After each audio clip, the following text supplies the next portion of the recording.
A total of 33 opposition members were suspended from Lok Sabha on Monday for disrupting the proceedings of the House.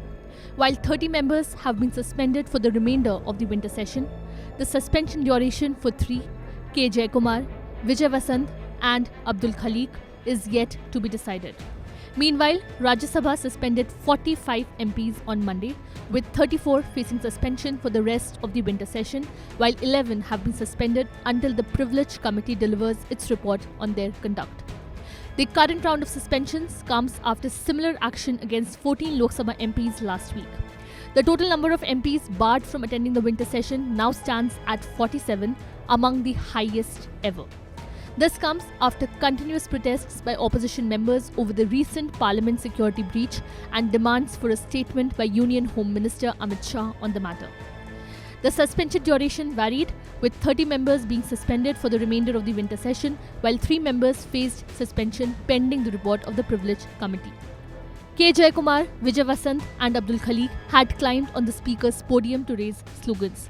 After being named by the chair, Parliamentary Affairs Minister Prahlad Joshi moved a motion regarding the suspension and it was adopted by a voice vote. The House has been adjourned for the day. Rajya Sabha passed the Jammu and Kashmir Reorganisation Second Amendment Bill 2023 and Government of Union Territories Amendment Bill amid uproar by the opposition MPs over the Lok Sabha security breach issue. The two bills seek to enable greater representation and participation of women as public representatives in lawmaking processes in the legislative assemblies of Puducherry and Jammu and Kashmir.